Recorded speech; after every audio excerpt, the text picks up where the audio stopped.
Assalamualaikum warahmatullahi wabarakatuh. Innal hamdalillah nahmaduhu wa nasta'inuhu wa nastaghfiruh wa na'udzu billahi min shururi anfusina wa sayyiati a'malina. May yahdihillahu fala mudilla lahu wa may yudlil fala hadiya lahu.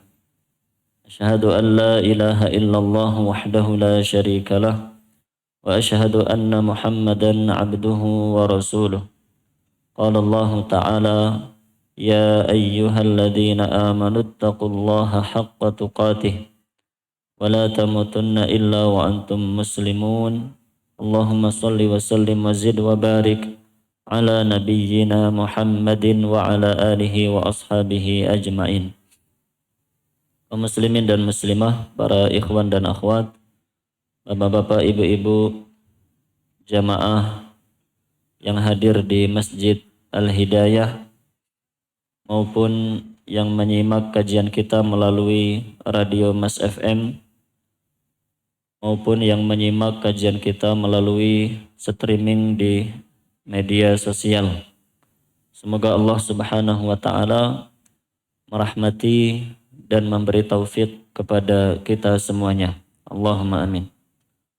Alhamdulillah, pada pagi yang berbahagia ini kita kembali dipertemukan oleh Allah di tempat yang mulia ini dalam kegiatan yang mulia pula, yaitu kegiatan untuk saling memotivasi dalam kebaikan dan kebenaran, kegiatan untuk belajar ilmu agama yang sesuai dengan Al-Quran dan hadis yang sahih. Kita berdoa kepada Allah Subhanahu wa taala, semoga usaha kita untuk belajar membuahkan ilmu yang bermanfaat untuk kita semuanya, dan semoga kegiatan kita ini bernilai amal soleh yang diterima oleh Allah Subhanahu wa taala. Allahumma amin. Para jamaah yang dirahmati Allah, seperti biasa kajian kita di pekan kedua adalah kajian tentang fikih ibadah. Pada pertemuan yang lalu kita sudah mulai membaca materi baru, membaca sebuah buku kecil berjudul Mengupas Kandungan dan Manfaat Zikir Setelah Sholat.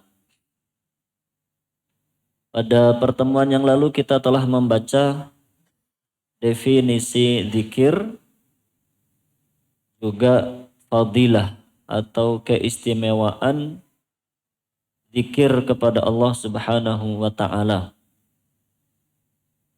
Khususnya yang kita maksud adalah zikir setelah sholat. Dan kita telah membaca pula tingkatan manusia dalam berzikir. Ada orang yang hanya berzikir dengan lisannya, tapi hatinya lalai.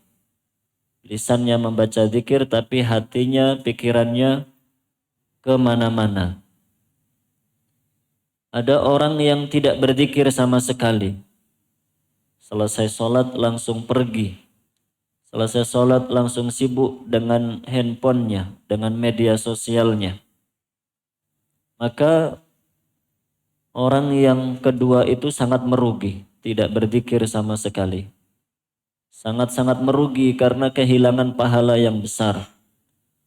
Adapun orang pertama tadi yang hanya berzikir dengan lisannya, dia sudah mendapatkan pahala, tapi pahalanya tidak maksimal. Karena dia membaca zikir tanpa mentadaburi dan menghayati zikir yang dia baca. Ada tingkatan yang paling baik, yaitu orang yang lisannya berzikir kepada Allah dan hatinya pun mengingat Allah. Lisannya menyebut dan mengagungkan Allah, hatinya pun demikian. Itulah orang yang paling beruntung, yang mendapatkan pahala besar dan insya Allah mendapatkan fadilah-fadilah yang dijanjikan oleh Rasulullah SAW. Nah, kajian kita adalah sebuah usaha agar kita bisa menjadi hamba-hamba yang seperti itu.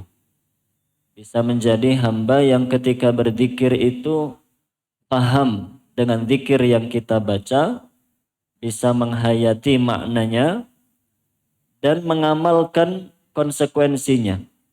Kalau kita betul-betul berzikir kepada Allah, betul-betul memahami makna dan kandungannya, maka konsekuensi dan kelanjutannya harus kita amalkan. Nanti akan kita baca bahwa secara umum intinya zikir yang kita baca setelah sholat itu intinya adalah tauhid kepada Allah.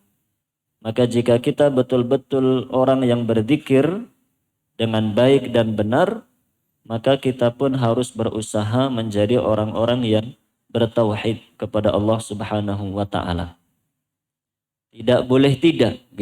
Tauhid itu harus. Bukan sesuatu yang kalau bisa ya alhamdulillah, kalau tidak bisa tidak apa-apa. Tidak begitu. Tauhid itu harus. Dan tauhid itu tujuan hidup kita. Maka semoga dengan kita mengkaji atau duduk di majelis kita ini, Allah mudahkan agar kita menjadi hamba-hamba yang demikian. Berzikir dengan lisan, berzikir dengan hati, dan mampu mewujudkan tauhid yang sebenarnya dalam kehidupan kita semua. Allahumma amin. Para jamaah yang dirahmati Allah, pagi ini kita mulai membaca dari halaman 11.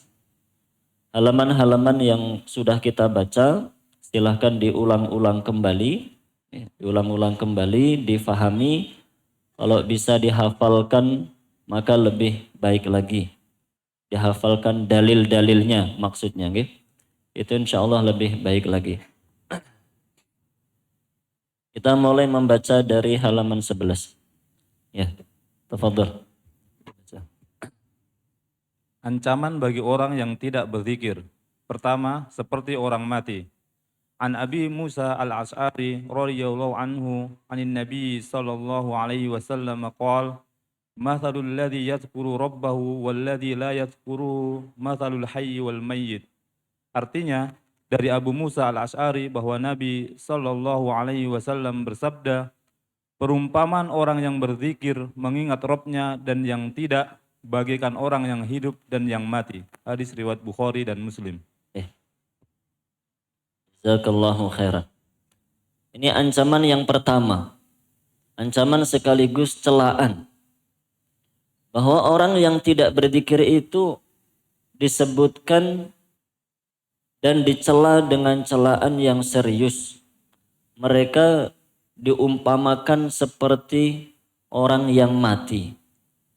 Bahasa lainnya jenazah. Bahasa kasarnya bangkai. Dia hidup tapi tidak mengingat Allah. Dia hidup tapi tidak mengagungkan Allah. Dia seperti jenazah yang sudah tidak bisa diapa-apakan lagi. Jenazah itu mau kita simpan pun tidak bermanfaat. Mau buat apa? Jenazah.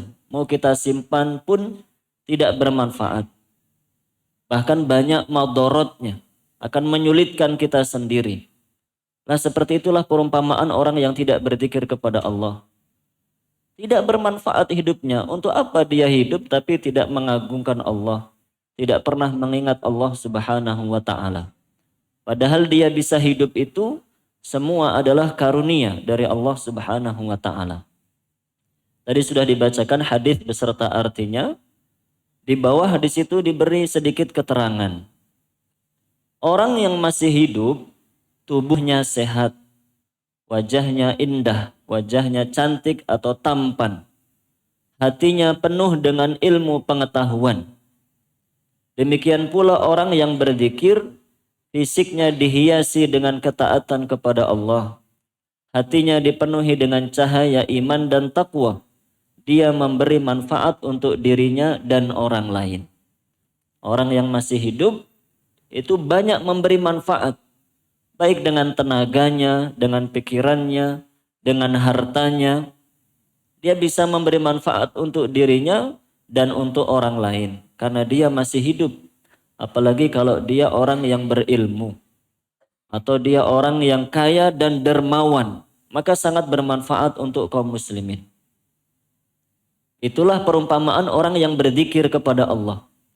Orang berzikir kepada Allah jiwanya hidup. Hatinya hidup. Dia bermanfaat untuk dirinya. Karena dia berzikir kepada Allah. Dan bermanfaat untuk orang lain. Gimana para jamaah? Orang berzikir kok memberi manfaat kepada orang lain? Orang berzikir itu meskipun dia tidak mengajak orang untuk berzikir, hanya dengan dia berzikir kemudian ada yang melihat dia berzikir, akan ada orang lain yang termotivasi untuk ikut berzikir. Minimal begitu. Kalau kita berzikir kepada Allah, dan ada orang yang melihat. Melihat sekali mungkin tidak difikirkan. Melihat 2 kali agak diperhatikan. Kalau dia terus melihat 3 kali, 4 kali. Melihat kita terus berzikir kepada Allah setiap harinya. Lama-lama orang lain pun akan termotivasi. Oh Masya Allah, bapak itu, ibu itu rajin berzikir. Ternyata hidupnya Masya Allah bahagia, dijaga oleh Allah, dilindungi oleh Allah. Akhirnya pun orang lain akan termotivasi untuk berzikir. Itu sedikit manfaat. Dan masih banyak manfaat yang lain. Orang yang rajin berzikir, sibuk berzikir, dia tidak akan sempat menggunakan lisannya itu untuk mencela orang, menggibahi orang. Tidak sempat, lisannya sibuk berzikir. Jadi orang berzikir itu manfaat untuk dirinya, manfaat untuk orang lain. Masya Allah. Sebaliknya, paragraf selanjutnya. Sebaliknya keadaan mayit, tubuhnya kaku, wajahnya pucat, hatinya pun mati. Seperti itulah orang yang tidak berzikir kepada Allah. Tubuhnya kotor dengan maksiat, wajahnya hitam akibat dosa, dan hatinya membatu. Dia tidak memberi manfaat untuk dirinya, apalagi orang di sekitarnya. Maka orang tidak berzikir itu merugikan diri sendiri dan bisa merugikan orang lain. Saya ulangi, orang tidak berzikir itu merugikan diri sendiri dan bisa merugikan orang lain, para jamaah. Contoh sederhananya, ya ketika kita selesai sholat berjamaah, kita berzikir kepada Allah, tapi di sebelah kita ini tidak berzikir. Di sebelah kita malah nelpon. Di sebelah kita malah sibuk dengan media sosialnya. Minimal orang itu merusak kekhusyuan zikir kita. Kan begitu. Jadi orang tidak berzikir itu merugikan orang lain. Apalagi kalau yang setelah salam langsung berdiri. Langsung melewati jamaah yang lain. Itu merugikan orang. Mengganggu kekhusyuan zikir orang lain. Jadi para jamaah, tidak berzikir itu pertama sangat rugi karena tidak mendapatkan pahala besar. Kedua itu berpotensi merugikan orang lain.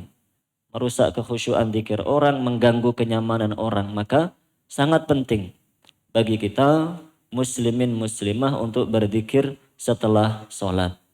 Walaupun memang benar telah kita baca ayatnya di pertemuan yang lalu. Kita boleh berzikir sambil duduk boleh. Sambil berjalan pun boleh, sambil tidur pun boleh. Bagaimana posisinya tidak masalah kita berzikir kepada Allah. Kalau memang ada perlu yang mendesak, setelah salam dari sholat kita harus segera keluar dari masjid, tidak apa-apa jika memang ada perlu. Tapi kan tidak setiap hari kita itu punya keperluan mendesak. Keperluan mendesak kita itu paling sekali, 2 kali. Tidak setiap saat kita itu punya keperluan mendesak. Maka harus mau memaksa diri kita untuk berzikir setelah sholat. Itu manfaatnya untuk kita, untuk orang lain. Nah, jadi harus begitu berusaha agar rajin berzikir kepada Allah Subhanahu wa Ta'ala. Itu poin yang pertama. Celaan dan ancaman bagi orang yang tidak berzikir setelah sholat. Nah, wallahu a'lam. Monggo yang kedua. Yang kedua, dikelilingi oleh syaitan. Allah Subhanahu wa taala berfirman, "Wa may ya'su an dzikrir rahmani nuqayyid lahu syaitonan fa huwa lahu qarin." Artinya, dan barang siapa berpaling dari pengajaran Allah yang Maha Pengasih atau Al-Quran, kami biarkan setan menyesatkannya dan menjadi teman karibnya. Al-Quran Az-Zuhruf ayat 36. Jazakallah khairan. Itu ayatnya. Ayatnya aslinya berbicara tentang Al-Quran. Oke. Jadi dalam ayat itu ada teks berbunyi an dzikrir rahman. An dzikrir rahman. Di terjemahan ditulis dzikrir rahman itu maksudnya pengajaran Allah. Dalam tanda kurung Al-Quran. Karena memang asal ayatnya berbicara tentang Al-Quran. Barang siapa yang berpaling dari Al-Quran, kami biarkan setan menyesatkannya dan menjadi teman karibnya. Tapi jika kita baca tafsir-tafsir tentang ayat ini, para ahli tafsir mengatakan ayat ini bersifat umum. Berlaku untuk semua bentuk zikir kepada Allah Subhanahu wa ta'ala. Maka boleh kita jadikan ayat ini sebagai dalil yang berisi ancaman bagi orang yang tidak berzikir kepada Allah. Apa ancamannya? Yaitu kami biarkan setan menyesatkannya. Kalau tidak berzikir kepada Allah, tidak pernah ingat kepada Allah Subhanahu wa ta'ala, jauh dari Allah Subhanahu wa ta'ala, Allah akan biarkan kita itu disesatkan sama setan. Bahkan dan menjadi teman karibnya. Dan setan itu akan menjadi teman karibnya. Kemanapun dia pergi diikuti oleh setan. Dia bekerja diikuti oleh setan. Dia berolahraga diikuti oleh setan. Dia makan pun diikuti oleh setan.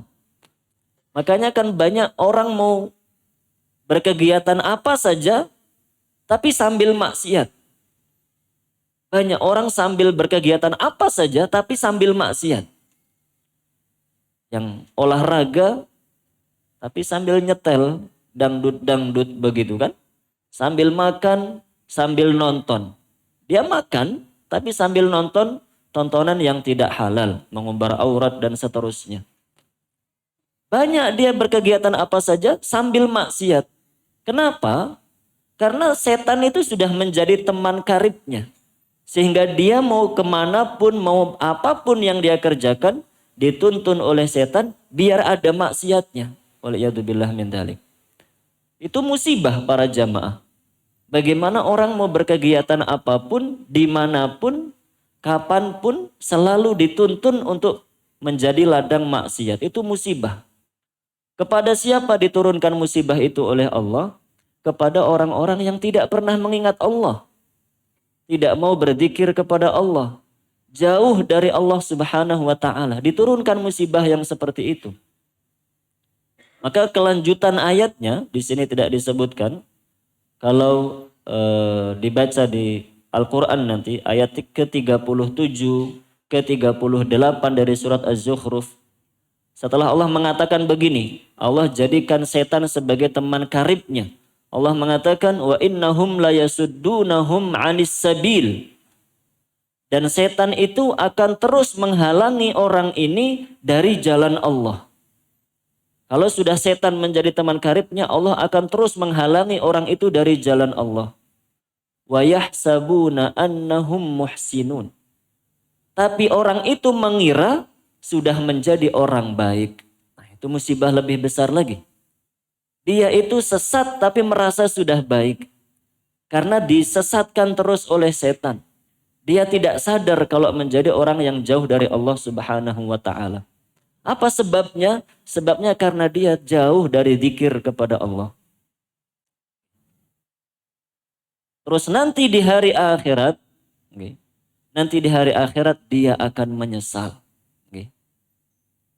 Ya laitana baini wa bainaka bu'dal masyriqain fabi'sal qarin. Nanti ketika dibangkitkan oleh Allah, orang ini berkata kepada setan, seandainya antara diriku dengan dirimu itu jaraknya jauh, seperti jauh jarak antara timur dan barat. Maksudnya orang itu menyesal para jamaah. semasa hidup di dunia teman dekatnya adalah setan sehingga bergelimang dengan dosa. Di akhirat dia menyesal seandainya antara diriku dengan dirimu wahai setan itu jaraknya jauh sehingga aku tidak bergelimang dosa dan maksiat. Lah itu kabar yang menakutkan para jamaah. Bahwa orang yang jauh dari Allah tidak berzikir kepada Allah Subhanahu wa taala, Allah biarkan dia itu dituntun oleh setan. Kemanapun, dimanapun dituntun oleh setan karena dia tidak rajin berzikir kepada Allah Subhanahu wa taala. Maka akibatnya fatal.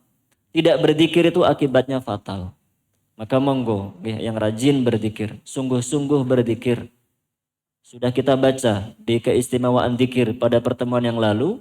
Di antara manfaat zikir adalah mengusir setan, melindungi diri kita dari setan. Berarti sebaliknya sekarang kita baca, yang tidak mau berzikir terus didampingi oleh setan. Teman dekatnya itu setan. Sehingga dia bergelimang maksiat tapi tidak sadar. Kalau bergelimang maksiat dan sadar, ada peluang besar untuk bertaubat. Tapi orang ini tidak. Dia bergelimang maksiat dan tidak sadar kalau itu adalah maksiat. Bahkan mengira dirinya sudah termasuk orang yang baik. Maka mari melindungi diri kita masing-masing dengan zikir kepada Allah Subhanahu wa taala. Kita lanjutkan poin ketiga. Yang ketiga, malas berzikir adalah salah satu ciri orang munafik. Allah Subhanahu wa taala berfirman, "Innal munafiqina yukhadi'una Allah wa huwa khadi'uhum wa idza qamu ilas sholati qamu kusala yura'una an-nasa wa la yadhkuruna Allah illa qalila." Artinya, sesungguhnya orang munafik itu hendak menipu Allah, tetapi Allah lah yang menipu mereka. Apabila mereka berdiri untuk sholat, mereka lakukan dengan malas. Mereka bermaksud ria ingin dipuji di hadapan manusia. Dan mereka tidak mengingat Allah kecuali sedikit sekali. Nah, jazakallah khairan. Jadi di ayat ini Allah mengabarkan ciri-ciri orang munafik. Kita tidak usah melihat kanan kiri, lihat masing-masing. Lihat diri kita masing-masing. Jangan-jangan ada ciri-ciri ini pada diri kita. Masing-masing harus mengkhawatirkan dirinya sendiri. Sebagaimana sahabat yang mulia Umar bin Khattab. Umar bin Khattab sahabat yang mulia pun khawatir kalau dirinya terkena penyakit munafik. Kata Allah di ayat ini, sesungguhnya orang munafik itu hendak menipu Allah. Menipu Allah itu maksudnya mereka mengira dengan mereka menampakkan ketaatan dan menyembunyikan kekufuran, mereka mengira Allah tidak tahu. Mereka pengen menipu Allah, padahal tidak mungkin Allah tidak tahu. Makanya Allah mengatakan, tetapi Allah lah yang menipu mereka. Maksudnya Allah menipu mereka itu, Allah biarkan mereka dalam keadaan seperti itu, menyembunyikan kekufuran, pura-pura taat di luarnya. Mereka mengira tidak akan disiksa oleh Allah. Ternyata nanti di akhirat orang munafik itu ada di kerak neraka. Ada di dasar neraka. Itu maksudnya mereka menipu Allah tapi Allah lah yang menipu mereka. Jadi Allah membalas perbuatan mereka. Terus Allah sebutkan apa ciri orang munafik. Allah sebutkan ciri lahiriah dan ciri rohaniyah. Ciri luarnya adalah apabila mereka berdiri untuk sholat, mereka lakukan dengan malas. Ini ciri-ciri lahiriah.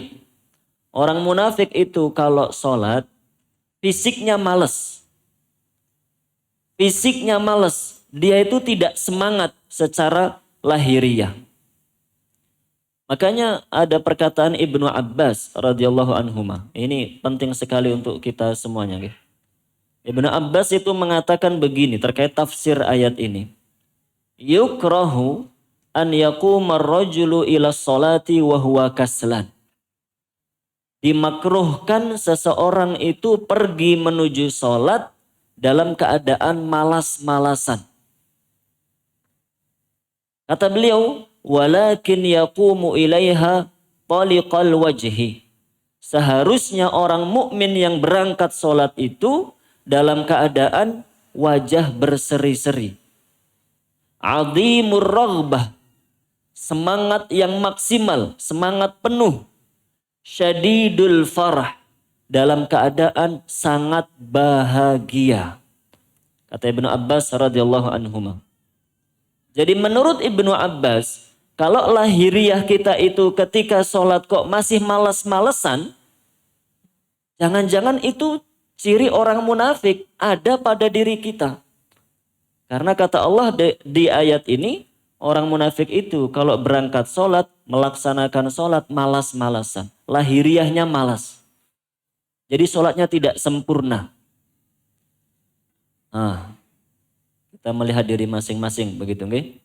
Gimana malas sholat itu para jamaah? Ya berangkatnya asal berangkat saja.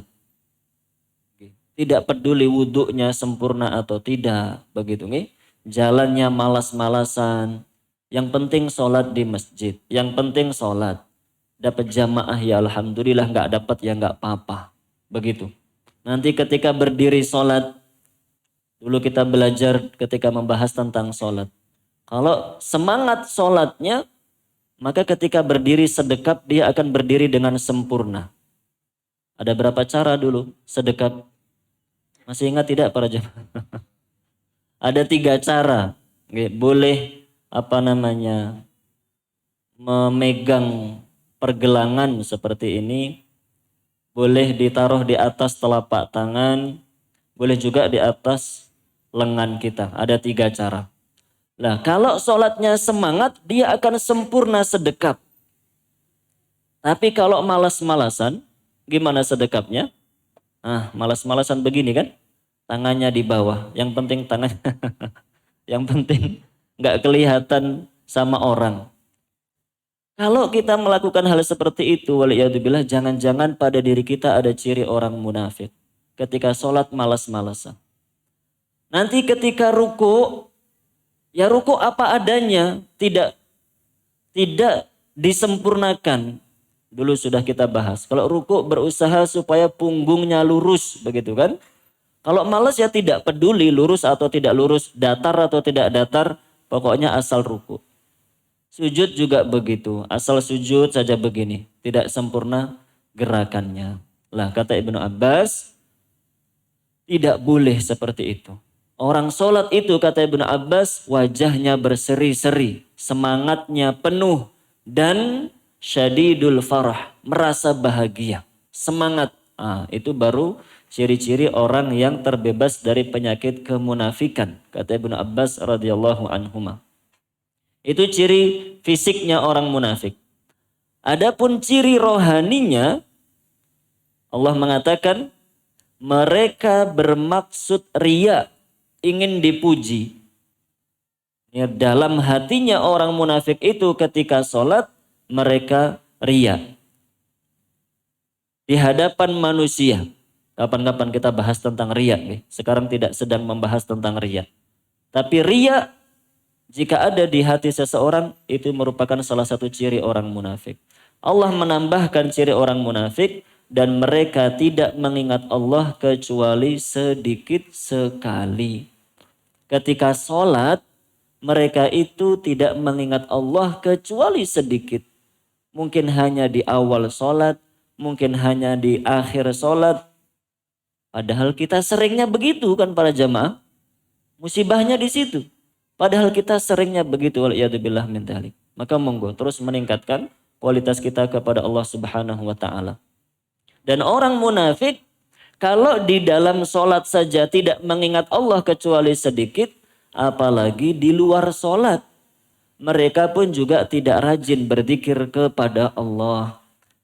Jadi bahaya para jamaah. Tidak berzikir itu bukan sepele, itu bahaya. Jangan-jangan itu ciri orang munafik yang menempel pada diri kita.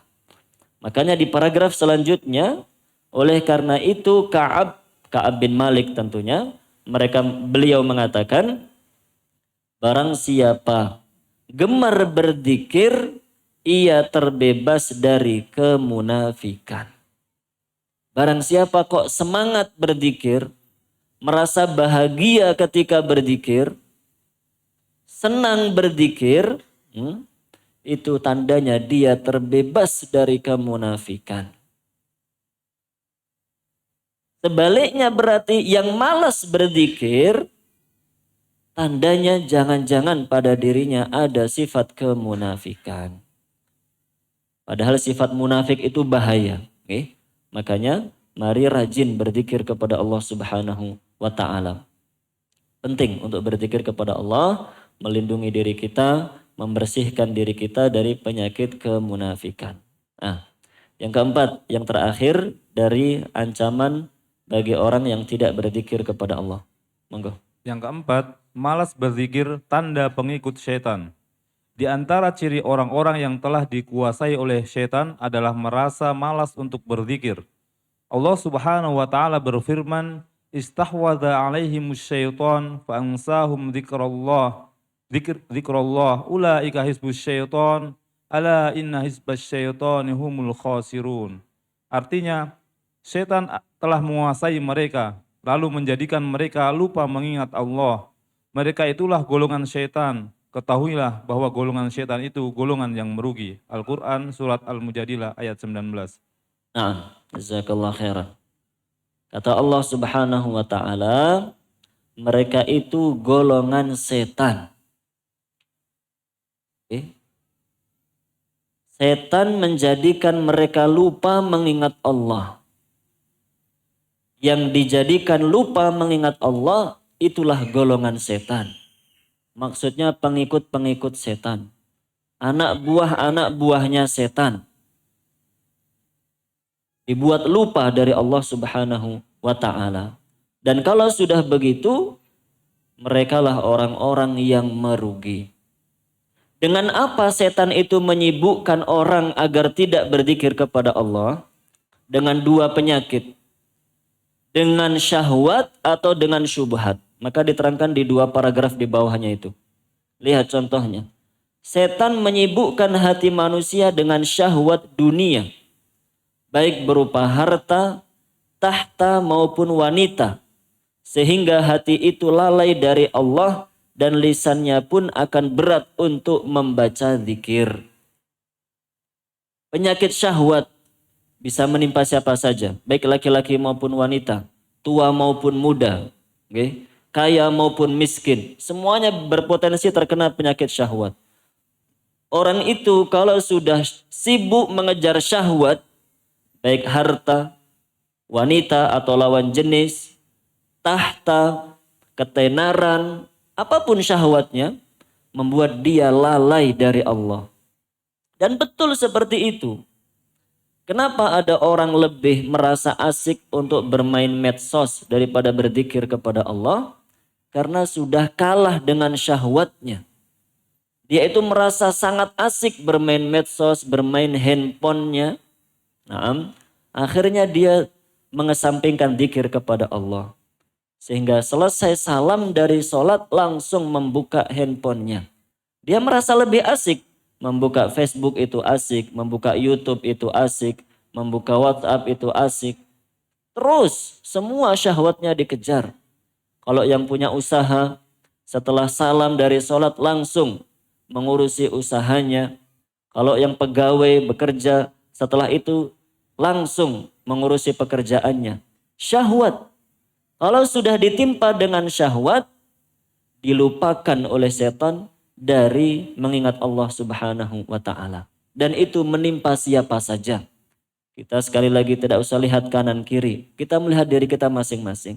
Kalau masih termasuk dalam golongan ini, kita harus segera memperbaiki diri. Nah, bahwa syahwat itu para jamaah, syahwat itu menjauhkan kita dari Allah Subhanahu wa ta'ala. Begitu pula penyakit yang kedua yaitu syubhat. Atau setan memenuhi hati itu dengan syubhat. Baik berupa akidah maupun amal yang menyimpang. Sehingga hati itu bergantung kepada selain Allah. Bergantung kepada selain Allah. Berarti ini syubhat dalam akidah. Okay. Akidah dia itu rusak. Akidah dia itu rusak sehingga hatinya ini bukan bergantung kepada Allah. Harapannya itu bukan kepada Allah, cintanya bukan kepada Allah. cintanya kepada selain Allah. Cintanya itu kepada kuburan. Dia itu merasa kalau berzikir menyebut nama Allah itu kurang nikmat. Dia merasa nikmat dan lebih mantap kalau zikir yang dia baca itu nama wali A, wali B, wali C, mbah A, mbah B, mbah C, roh A, roh B, roh C. Kalau yang dibaca itu nama-nama selain Allah, dia baru merasa mantap. Kalau zikirnya cuma membaca subhanallah, alhamdulillah, dia mengira itu zikir biasa, zikir rendahan. Saya levelnya sudah lain begitu, levelnya sudah tinggi. Kalau zikir itu yang dibaca bukan nama Allah. Itu syubhat. Keyakinan hatinya sudah rusak. Itu juga dari setan.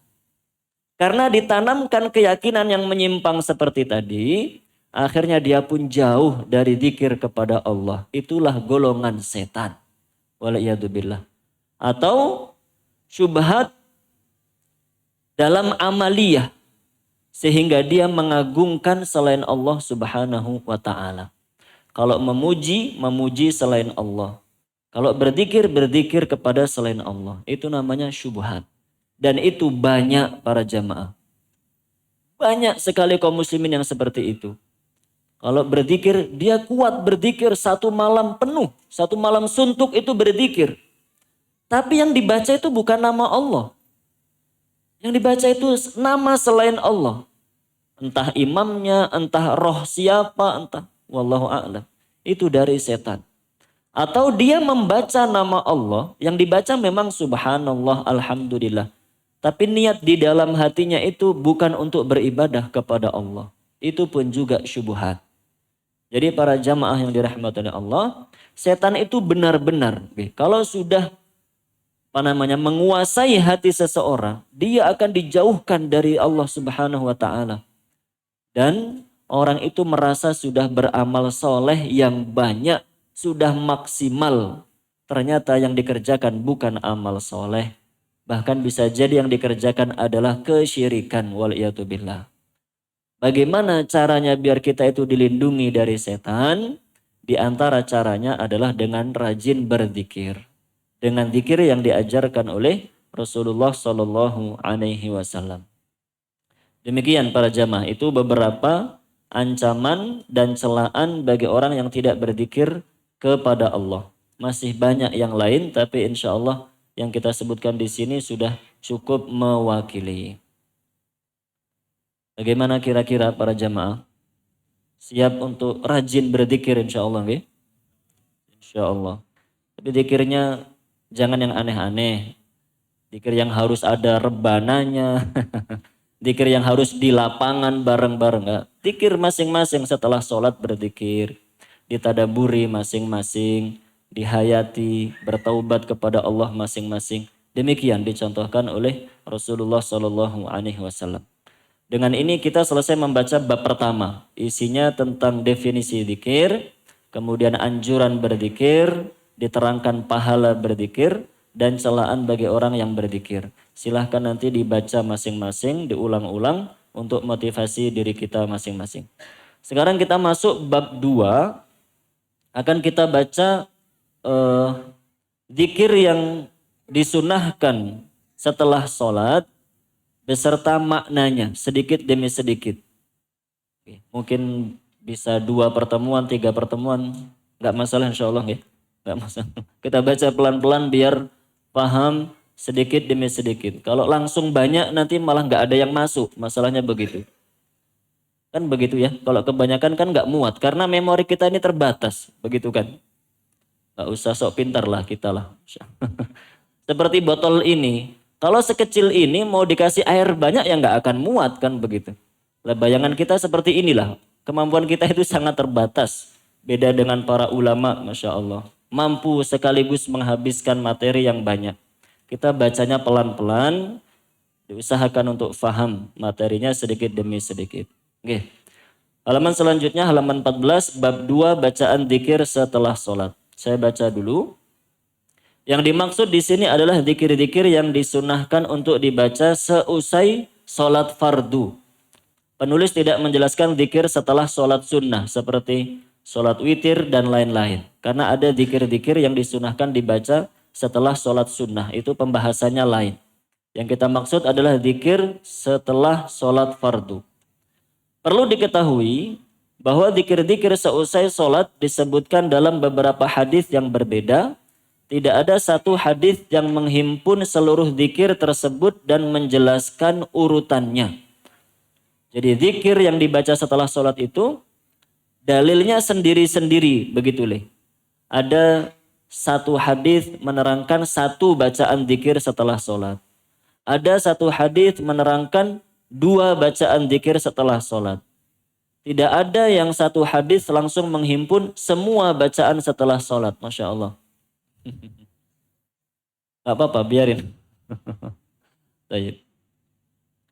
Nah, jadi urutan zikir itu para jamaah, urutan zikir yang akan kita baca nanti, itu urutannya berdasarkan keterangan atau urutan yang disusun oleh para ahli hadis.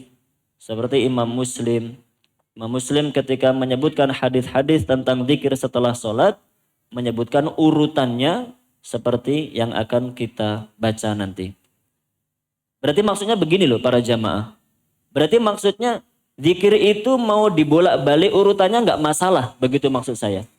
Karena tidak ada hadis yang menerangkan urutannya harus begini, nggak ada. Jadi zikir itu mau dibolak-balik tidak masalah.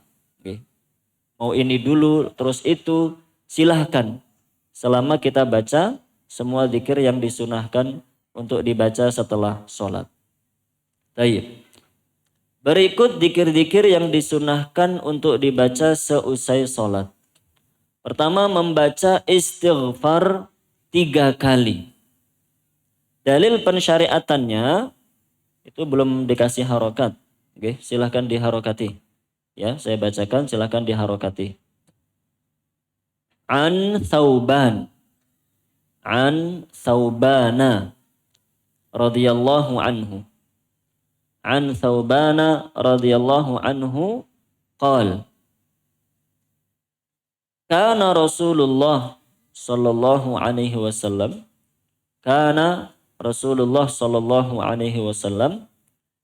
idzan sarafa min salatihi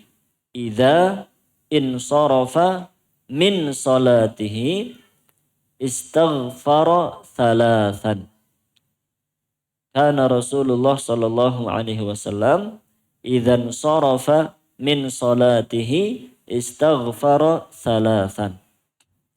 Artinya Thauban berkata radhiyallahu anhu, ini nama sahabat, bahwa Rasulullah sallallahu alaihi wasallam apabila selesai dari salatnya beristighfar sebanyak 3 kali. HR Muslim. Apa artinya HR? Hadis riwayat. Jangan seperti khotib yang pernah saya ceritakan itu, nggih? Masya Allah. Khutbah Jumat. HR Bukhari. Haji Raden Bukhari. Masya Allah. Itu musibah. Masa Imam Bukhari namanya Raden? Itu kan musibah besar. HR Bukhari. Hadis riwayat Muslim. Ini gini. HR Muslim. Hadis riwayat Muslim. Nomor sekian. Jadi dalam hadis ini Thauban radhiyallahu anhu meriwayatkan Rasulullah sallallahu alaihi wasallam kalau selesai sholat beristighfar 3 kali. Ingat, 3 kali. Sebaik petunjuk adalah petunjuk Rasulullah sallallahu alaihi wasallam. Maka kita tidak dibenarkan membaca istighfar setelah sholat itu lebih dari 3. Dengan alasan saya itu suka istighfar Ustaz. Saya suka istighfar. Saya merasa dosa saya banyak. Saya akan memperbanyak istighfar. Bacanya 10 kali, 100 kali misalnya setelah sholat. Malah jadi tidak benar. Niatnya bagus tapi caranya salah. Kenapa tidak benar? Karena yang diterangkan dan dicontohkan oleh Rasulullah SAW, istighfar setelah sholat itu berapa kali para jamaah? 3 kali. Kalau mau memperbanyak istighfar silahkan. Tapi jangan setelah sholat itu. Memperbanyak istighfar silahkan, itu bagus. Sudah dengar insya Allah, sudah tahu manfaat istighfar. Manfaat istighfar memperlancar rizki, melancarkan rizki, menambahkan kekuatan untuk beribadah, mengampuni dosa, Masya Allah. Tapi kalau mau memperbanyak, jangan yang setelah sholat. Memperbanyak istighfar di luar sholat. Adapun setelah sholat, yang dicontohkan adalah 3 kali saja. 3 kali saja, jangan lebih dari itu supaya sesuai dengan contoh Rasulullah Shallallahu Alaihi Wasallam. Karena selalu begitu ya, tanamkan dalam hati kita sebaik-baik petunjuk itu adalah petunjuknya Rasulullah Shallallahu Alaihi Wasallam. Kita mengira kalau diperbanyak istighfarnya, oh lebih bagus. Itu perasaan kita yang belum tentu benar. Tapi kalau contoh Rasulullah Shallallahu Alaihi Wasallam pasti benar dan pasti yang terbaik, maka amalkan sesuai contoh beliau. Nah, sekarang akan kita bahas yang kedua, lafaz istighfar. Ini menarik para jamaah. Silahkan dibaca. Lafaz istighfar. Hadis di atas menunjukkan bahwa Nabi Shallallahu Alaihi Wasallam beristighfar seusai sholat, namun tidak menjelaskan lafaz istighfar yang dibaca. Oleh karena itu, para ulama berselisih pendapat tentang lafaz istighfar yang sebaiknya dibaca seusai sholat. Jadi perhatikan hadis tadi. Thauban radhiyallahu anhu itu hanya mengatakan beliau beristighfar 3 kali. Tapi Thauban tidak menerangkan gimana bacaan istighfar itu. Makanya para ulama berbeda pendapat. Riwayat dari Al-Auza'i itu tabi'ut tabi'in. Tabi'ut tabi'in berarti generasi ketiga dari generasi yang istimewa, generasi mulia. Kata Al-Auza'i, istighfarnya yang membaca astaghfirullah, astaghfirullah, astaghfirullah. Itu keterangan dari Al-Auza'i rahimahullah. Tapi ada pendapat yang lain. Di antaranya mungkin yang sering kita dengar kalau saudara-saudara kita yang zikir berjamaah itu kan gimana? Astaghfirullahaladzim alladzi la ilaha illa huwal hayyul qayyum wa atubu ilaih. Ada yang berpendapat begitu. Karena memang ada hadis sahih riwayat Abu Dawud bahwa Rasul Shallallahu Alaihi Wasallam mengatakan barang siapa membaca istighfar itu tadi ya, astaghfirullahaladzim alladzi la ilaha illa huwal hayyul qayyum wa atubu ilaih. Barang siapa membaca istighfar itu diampuni dosa-dosanya. Walaupun dia orang yang lari dari jihad. Farra minaz zahaf. Lari dari jihad itu dosa besar. Ya. Kalau orang mau berjihad, sudah ketemu musuh, kemudian takut dan dia lari, itu dosa besar. Lah, hadis tadi mengatakan yang membaca istighfar dengan lafal seperti itu, diampuni dosanya walaupun dia melakukan dosa besar, lari dari medan peperangan. Hadisnya sahih, disahihkan oleh Syekh Albani. Tapi hadis itu maknanya umum. Tidak menerangkan bahwa istighfar itu dibaca seusai sholat. Begitu loh. Jadi kalau lafalnya memang diperintahkan dan diajarkan oleh Rasul Shallallahu Alaihi Wasallam. Tapi membatasi waktunya dan menentukan waktunya itu dibaca setelah sholat, itu tidak diterangkan oleh Rasulullah Shallallahu Alaihi Wasallam. Ada pendapat seperti itu. Makanya tidak tepat kalau istighfar setelah sholat membaca lafal itu. Kenapa? Karena lafalnya umum, kata Rasul Shallallahu Alaihi Wasallam, yang membaca istighfar itu dosanya diampuni oleh Allah. Beliau tidak membatasi waktunya. Sehingga kalau dikhususkan waktunya dibaca setelah sholat menjadi kurang tepat. Kalau mau dibaca silahkan dibaca tapi di luar zikir setelah sholat. Banyak dibaca akan menjadi ladang pahala insya Allah. Diampuni dosanya oleh Allah Subhanahu wa ta'ala. Tapi tidak dikhususkan dibaca setelah sholat. Ada lagi pendapat mengatakan istighfar yang dibaca itu adalah astaghfirullah wa atubu ilaih.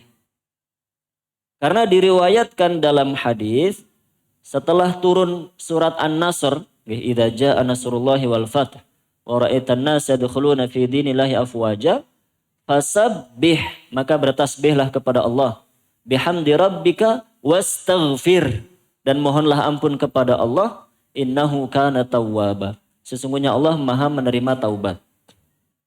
Maka sebagian ada riwayat menjelaskan Rasulullah Shallallahu Alaihi Wasallam setelah mendapatkan wahyu itu, istighfarnya berbunyi astaghfirullah wa atubu ilaih. Astaghfirullah wa atubu ilaih. Astaghfirullah wa atubu ilaih. Tapi riwayat ini juga sama seperti yang kedua. Riwayat ini tidak membatasi bahwa bacaan itu dibaca setelah sholat. Berarti silahkan membaca astaghfirullah wa atubu ilaih, tapi tidak perlu dibatasi setelah sholat, karena hadisnya bersifat umum. Dibaca di luar dzikir setelah sholat. Maka keterangan yang paling tinggi, kalau kita cari riwayat yang sanadnya paling tinggi adalah yang pertama tadi para jamaah. Yaitu riwayat dari tabi'ut tabi'in, dari Al-Auza'i rahimahullah, bahwa istighfar yang dimaksud oleh Thauban dalam hadis ini bunyinya adalah astaghfirullah, astaghfirullah, astaghfirullah. Begitu kata Al-Auza'i rahimahullahu ta'ala. Nah setelah itu saya nukilkan perkataan Syekh Al-Utsaimin. Syekh Saleh Al-Utsaimin, bukan Utsaimin. Syekh Utsaimin rahimahullah telah meninggal. Kalau Syekh Utsaimin masih hidup, masih sehat, alhamdulillah sampai sekarang. Monggo dibacakan keterangan dari beliau. Terkait dengan hal ini, Syekh Saleh Al-Utsaimin mengatakan, yang terbaik adalah beristighfar dengan membaca lafaz yang dibaca oleh Rasulullah Shallallahu Alaihi Wasallam di akhir-akhir hayat beliau. Sebagaimana diriwayatkan dalam Sahih Muslim dari Aisyah, bahwa Nabi Shallallahu Alaihi Wasallam setelah menerima wahyu surat An-Nasr beristighfar dengan membaca astaghfirullah wa atubu ilaih. Maka istighfar terbaik adalah yang memadukan antara permohonan ampun dan taubat. Pun jika seandainya seseorang hanya membaca astaghfirullah, itu sudah sesuai dengan petunjuk Nabi Shallallahu Alaihi Wasallam. Jazakallahu khairan. Itu pendapatnya Syekh Al-Utsaimin. Kalau Syekh Utsaimin, beliau lebih memilih untuk membaca astaghfirullah wa atubu ilaih. Itu pilihan beliau. Namun tadi kita terangkan keterangan ulama yang lain bahwa riwayat yang terbaik adalah dari Al-Auza'i tadi. Bahwa istighfar membaca astaghfirullah, astaghfirullah, astaghfirullah. Berarti intinya begini para jamaah. Bahwa lafal istighfar setelah sholat itu tidak diterangkan secara tekstual dalam hadis bagaimana bunyinya. Yang terbaik tentunya membaca astaghfirullah, astaghfirullah. Tapi jika ada kaum muslimin lain membaca istighfar selain itu, maka itu bukan serta-merta dikatakan bid'ah. Bukan begitu. Tidak serta-merta dikatakan bid'ah. Kita harus pastikan dulu. Kenapa beliau ini membaca istighfarnya kok bukan astaghfirullah, astaghfirullah, tapi dengan lafal yang lain. Dipastikan dulu. Kalau ternyata membaca lafal yang lain karena tidak tahu bahwa keterangan yang terbaik adalah keterangannya Al-Auza'i, maka tidak boleh dikatakan dia ahli bid'ah. Karena dia tidak tahu, maka tidak boleh dikatakan sebagai ahli bid'ah. Adapun jika sudah tahu, diterangkan keterangan yang terbaik begini, tapi tetap menentang, baru bisa jadi termasuk dalam ahli bid'ah. Artinya bahwa dalam hal ini perlu kehati-hatian. Perlu kehati-hatian, kita berusaha mengamalkan yang paling kuat dan paling baik riwayatnya, yaitu membaca astaghfirullah, astaghfirullah, astaghfirullah. Wallahu a'lam bishawab. Bisa difahami insyaallah. Baik. Intinya berarti setelah sholat, kita dianjurkan, disunahkan untuk membaca istighfar sebanyak 3 kali. Itulah bacaan yang pertama kita baca dalam zikir setelah sholat. Maka tidak ada bacaan sebelum istighfar. Tidak ada bacaan yang perlu kita baca sebelum istighfar. Setelah salam itu.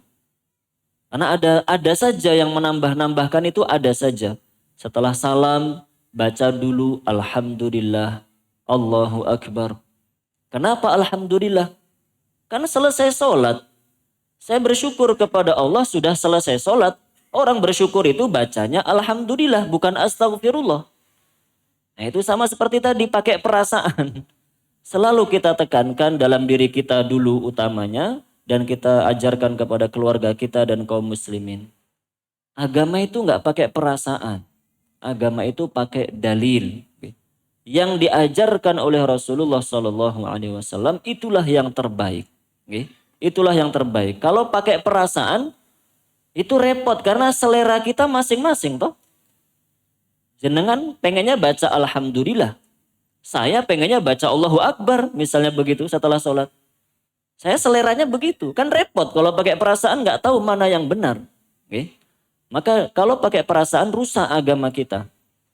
Agama diamalkan sesuai dengan ajaran Rasulullah SAW dan sesuai dengan Al-Quranul Karim. Maka setelah sholat, setelah salam, yang pertama kita baca adalah istighfar. Astaghfirullah, astaghfirullah, astaghfirullah. Sekarang kita baca apa manfaat membaca istighfar setelah sholat. Atau apa alasannya? Sekaligus menjawab anggapan tadi. Kenapa sih setelah sholat yang dibaca bukan Alhamdulillah? Kok malah Astaghfirullah? Bukannya Astaghfirullah itu dibaca kalau habis maksiat. Kalau sudah selesai maksiatnya baru Astaghfirullah. Kita tuh habis sholat kok malah baca Astaghfirullah. Apa alasannya? Yang seperti itu diterangkan oleh para ulama. Oke, monggo silakan. Manfaat membaca istighfar seusai sholat. Hikmah dan manfaatnya yaitu mengakui bahwa dirinya belum melaksanakan sholat dengan sempurna. Baik dalam kekhusyuan, tumakninah, ataupun yang lain. Maka sudah sepantasnya bagi hamba itu memohon ampunan Allah agar diampuni kekhilafan dan kekurangannya. Allah Subhanahu wa taala berfirman, "Wa may ya'mal su'an aw yadlim nafsahu tsumma yastaghfirillaha yajidillaha ghafurur rahima." Artinya, dan barang siapa berbuat kejahatan dan menganiaya dirinya, kemudian dia memohon ampunan kepada Allah, niscaya dia akan mendapatkan Allah Maha Pengampun, Maha Penyayang. An-Nisa 110. Jazakallah khairan. Jadi begitu diterangkan oleh para ulama. Kenapa beristighfar setelah sholat? Itu adalah wujud taubat kita kepada Allah. Karena kita mengaku dan merasa sholat kita itu tidak sempurna. Kita merasakan itu. Sholat kita itu kadang khusyuk, kadang tidak. Kadang khusyuknya cuma di depan. Kadang khusyuknya cuma di belakang. Pas sudah mau selesai sholat baru sadar. Ternyata sholatnya mau selesai. Dari tadi pikirannya kemana-mana. Kadang-kadang kan begitu. Kita merasa yang seperti itu. Itu baru khusyuknya. Belum tumakninahnya. Kadang-kadang garuk-garuk. Kadang-kadang main baju. Kadang-kadang main jenggot sambil sholat. Gak boleh sholat sambil main jenggot. Masya Allah. Kadang-kadang kalau kita sholat berjamaah. Di shaf kedua, ketiga. Sholat sambil bacain baju orang yang di depan. Perhimpunan Guru Republik Indonesia misalnya. Mohon maaf. Atau ada tulisannya Mas FM misalnya begitu ya. Masya Allah. Kan macam-macam kita itu sholatnya. Kadang tidak tumak nina. Kadang tidak khusyuk. Kadang tidak sempurna. Harusnya cara sujudnya begini. Sujudnya harus menempelkan 7 tulang. Tapi ada yang tidak kita tempelkan. Banyak macam dan banyak alasan sholat kita itu tidak sempurna. Makanya diperintahkan, pertama yang dibaca setelah sholat adalah astaghfirullah. Semoga dengan istighfar itu para jamaah, kekurangan dalam sholat kita diampuni oleh Allah. Sehingga nanti pahala sholat yang dicatat oleh Allah itu yang sempurna. Masya Allah. Kan luar biasa. Makanya tidak sepele, zikir setelah sholat itu tidak sepele. Walaupun benar hukumnya sunnah. Sekali lagi, zikir setelah sholat itu hukumnya sunnah. Tapi lihat manfaatnya. Maka jangan menyepelekan zikir setelah sholat. Itu untuk kebaikan kita sendiri utamanya. Oke. Astagfirullah, astagfirullah, astagfirullah. Diampuni kekurangan-kekurangan kita oleh Allah. Yang dicatat yang baiknya oleh Allah. Oke. Maka Masya Allah itu sebuah nikmat yang sangat besar. Oke, itu terkait dengan istighfar yang kita baca setelah sholat. Sudah hampir habis waktunya, kita baca satu lagi. Oke. Satu lagi yang B, setelah itu kita buka kesempatan untuk tanya jawab. Oke, silakan. Yang kedua, membaca Allahumma antas salam wa minkas salam tabaraka ya dzal jalali wal ikram. Satu kali. Tabarokta. Tabarokta ya dzal jalali wal ikram. Artinya, ya Allah, Engkau pemberi keselamatan dan darimu keselamatan. Maha suci Engkau, wahai Tuhan pemilik keagungan dan kemuliaan. Jazakallahu khairan. Ini saya yakin sudah hafal semuanya. Saya yakin semuanya hafal. Tidak ada yang tidak hafal. Ini husnudon saya ya. Kalau ada yang tidak hafal ya berarti alhamdulillah, semoga hari ini jadi hafal. Tapi maksud saya, walaupun kita sudah hafal, coba diperhatikan tulisannya. Biar kita itu bacanya benar. Allahumma, begitu bacanya. Allahumma. Jadi Allah, lamnya itu mat tobi'i, 2 harokat. Allah, bukan Allahumma. Itu namanya 1 harokat. Allahumma, mat tobi'i. Allahumma. Mimnya itu tasydid. Berarti dibaca dengan ditekan. Allahumma. Bukan Allahumma, bukan begitu. Mimnya tasydid. Allahumma. Kan kita pengen zikirnya semakin bagus kan? Jangan ada yang mengeluh. Kayak gitu doang dijelaskan Ustadz, Masya Allah. Lah ini kan demi kebaikan kita semuanya. Saya khawatir cuma dibaca, oh gitu tahu tulisannya. Terus nggak diperhatikan. Nah, kita kan pengen memperbaiki zikir kita semuanya. Tulisannya diperhatikan. Allahumma. Mimnya niku tasydid. Allahumma. Terus antas salam. Anta. Kemudian as-salam. Itu alif lam syamsiyah. Maka langsung masuk antas salam, begitu ya. Antas salam. Bukan anta salam, bukan begitu. Allahumma anta salam, bukan begitu. Ta langsung masuk ke sin. Allahumma antas salam. Oke. Allahumma antas salam. La itu juga mat tobi'i.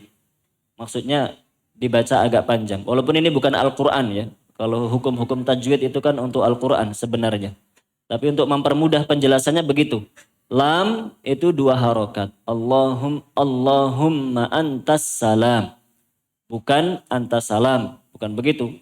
Wa minkas salam. Bukan begitu. Okay? Allahumma antas salam. Wa minkas salam. Wa minkas salam. Alif lam syamsiyah juga. Jadi langsung ka masuk ke sin. Bukan minka salam. Lah. Minkas salam. Tabarokta. Ba-nya juga panjang. Tabarokta. Bukan tabarokta. Bukan begitu. Tabarokta. Ta-nya pendek. Ta. Bukan ta. Tabarokta. Bukan begitu. Tabarakta ya dzal jalali wal ikram. Jalali, lamnya panjang. Jalali wal ikram. Ra-nya juga panjang. Allahumma antas salam wa minkas salam tabarakta ya dzal jalali wal ikram. Begitu sempurnanya. Nanti ada yang bertanya, harus ikhfa atau tidak Ustaz? Antas salam wa minkas salam. Hukum tajwid itu cuma berlaku ketika membaca Quran saja. Oke. Kalau tidak baca Quran tidak harus ada ikhfa, ada iklab, ada idgham, tidak harus begitu. Oke. Tapi kalau panjang pendeknya tetap harus karena itu memang sudah baku, bukan hanya berlaku dalam membaca Al-Quran. Allahumma antas salam wa minkas salam tabarakta ya dzal jalali wal ikram. Itu berdasarkan Hadis riwayat Muslim nomor 591. Naam. Dalil pensyariatannya, dalilnya ini sama dengan dalil istighfar tadi. Jadi kalau istighfar dan Allahumma antas salam itu diterangkan dalam satu hadis. Satu hadis menerangkan dua bacaan setelah sholat. Istighfar dan Allahumma antas salam. Dari Thauban dia berkata bahwa Rasulullah Shallallahu Alaihi Wasallam apabila selesai dari sholatnya beristighfar sebanyak 3 kali, lalu membaca Allahumma antas salam wa minkas salam tabarakta ya dzal jalali wal ikram. Tayyib. Kandungannya, kita baca sekilas. Allahumma antas salam. Apa yang kita maksud dengan bacaan ini? Nama as-salam maknanya Allah adalah Rabb yang bersih dari segala bentuk kekurangan dan kesalahan. Tidak seperti makhluk-makhluknya yang banyak kekurangan dan banyak berbuat salah. Dari segi zatnya Allah terbebas dari kekurangan. Sedangkan dari segi sifat atau tindakannya Allah terbebas dari kedoliman dan keburukan. Dialah zat yang maha as-salam dari segala sisi. Masya Allah. Jadi Allahumma antas salam itu pujian yang sangat tinggi kepada Allah. Kita memuji bahwa Allah itu maha sempurna baik zat maupun sifatnya. Tidak ada kekurangan sedikit pun. Itu tauhid para jamaah. Itu tauhid. Jadi bacaan zikir kita itu syarat dengan tauhid. Maka kalau kita dalam zikir membaca Allahumma antas salam, harusnya akidah kita pun begitu. Akidah kita meyakini bahwa Allah itu terbebas dari segala bentuk kekurangan. Terbebas dari segala macam kedoliman. Allah tidak pernah berbuat dolim. Saya ulangi, Allah tidak pernah berbuat dolim. Jadi walaupun kita misalnya diberi penyakit terus menerus, enggak sembuh-sembuh. Atau sembuh baru sebentar, sakit lagi. Sudah berobat kemana-mana, sembuh sebentar, sakit lagi. Bukan karena Allah dolim kepada kita. Itu karena Allah tahu bahwa kita itu lebih baik kalau diberi sakit. Allah yang maha tahu mana takdir yang terbaik untuk kita semuanya. Jadi lafal Allahumma antas salam itu harus betul-betul kita hayati, kita resapi. Allah tidak pernah mendolimi kita. Tadi contohnya ketika sakit. Atau kita kekurangan harta. Sudah usaha macam-macam. Buka usaha, buka toko, buka dagangan apa saja. Enggak laku-laku. Malah rugi, malah ditipu. Itu juga bukan karena Allah dolim. Itu adalah takdir yang terbaik untuk kita. Nanti ada waktu di mana Allah akan memberi kemudahan kepada kita. Tinggal kita itu sabar saja menunggu kapan waktunya dan berusaha dengan maksimal. Okay? Dan seterusnya semua urusan kita ya. Ada yang belum dikasih keturunan, ada yang belum punya tempat tinggal. Banyak urusan dan kebutuhan kita. Apapun yang kita temui berupa kesulitan hidup, itu bukan karena Allah dolim kepada kita. Sama sekali tidak. Karena Allah itu maha salam, as-salam. Zat yang terbebas dari segala kekurangan dan kedoliman. Baik zat maupun sifatnya. Wa minkas salam, keselamatan hanya diharapkan dan diminta darimu semata. Karena hanya engkau yang mampu memberinya. Di dunia dan di akhirat tidak ada zat lain yang mampu memberinya. Ini juga tauhid. Kalau mau selamat, mintanya kepada Allah. Mau perjalanan kita selamat, minta kepada Allah. Mau kalau bikin acaranya lancar, selamat, tidak ada kendala, mintanya kepada Allah. Gak usah minta kepada dukun A, dukun B, manggil pawang hujan dan seterusnya, tidak perlu. Mau usaha kita lancar, mau keluarga kita sakinah, mawaddah, warahmah, tidak perlu minta mantra-mantra kepada siapa. Mintalah kepada Allah Subhanahu wa ta'ala. Tidak ada yang bisa memberi keselamatan kecuali hanya Allah. Itu juga tauhid. Semua zikir yang kita baca itu isinya tauhid. Tabarakta selalu bertambah kebaikan dan keberkahanmu. Lafaz tabarakta hanya disandangkan kepada Allah karena mengandung makna sifat dzatiyah. Allah yang maha berkah. Berkah itu maksudnya bertambah kebaikan, bertambah keberkahannya. Itu hanya disandarkan kepada Allah Subhanahu wa taala. Maka tidak boleh menyanjung raja. Raja Salman misalnya baik banget kepada Indonesia. Atau raja apa yang bikin tol di Jakarta itu? Syekh Zaid ya.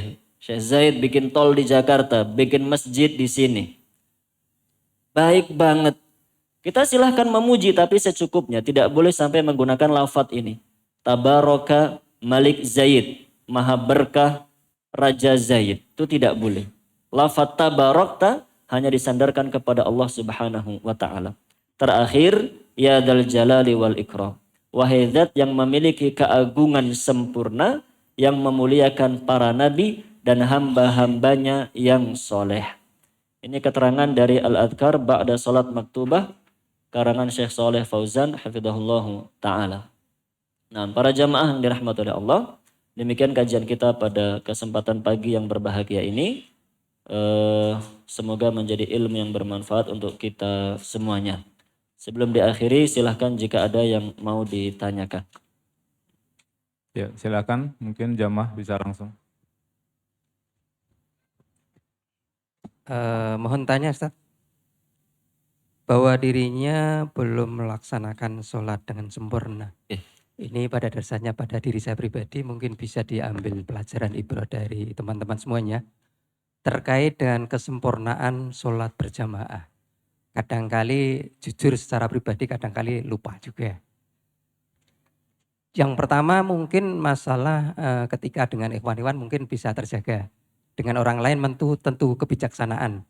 Artinya yang pertama bagaimanakah cara atau syariah ketentuan Allah berdiri yang benar. Bagaimana lurus dan rapat.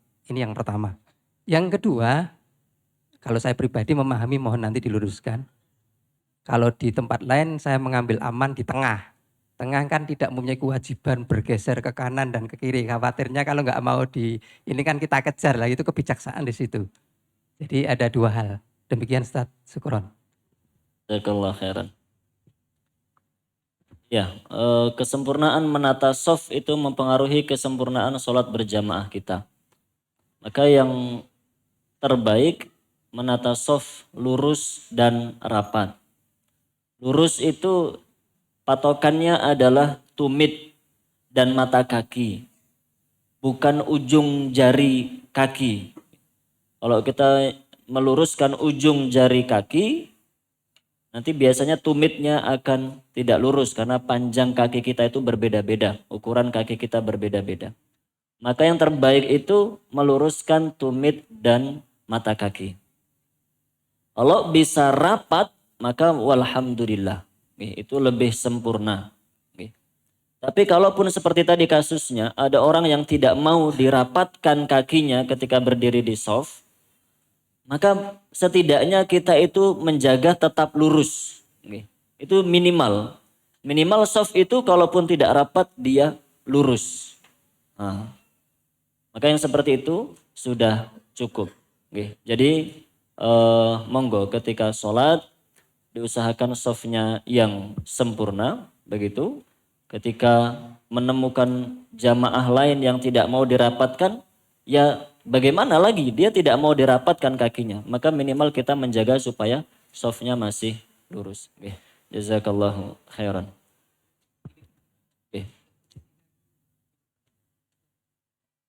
Posisi kaki, maksudnya lurus atau begini begitu tuh.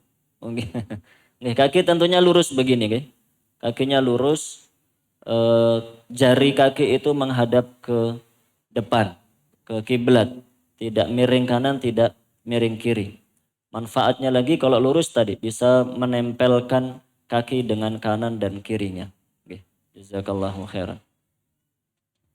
Ya demikian, berikutnya barangkali ada yang tanya langsung. Untuk ibu-ibu mungkin bisa lewat WA ya. Untuk ibu-ibu yang ada pertanyaan, untuk bapak-bapak diutamakan silakan.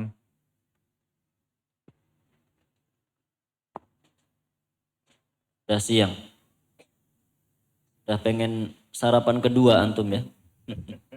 Tadi berangkat sarapan, pulang sarapan lagi, begitu kan? Masya Allah. Baik, saya akhiri dan saya tutup. Nanti jika ada yang mau bertanya langsung, boleh silahkan di luar majelis. Oke, jazakumullahu khairan kepada para jamaah atas semangatnya, atas atensinya, Masya Allah. Semoga kita semuanya terus dibimbing oleh Allah Subhanahu wa Ta'ala dalam kebaikan dan kebenaran. Semoga kita semua meninggal dalam keadaan husnul khatimah. Allahumma amin.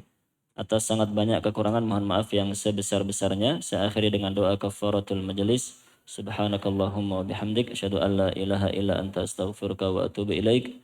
Sallallahu ala nabiyyina Muhammad wa ala alihi wa sahbihi ajma'in. Wassalamualaikum warahmatullahi wabarakatuh.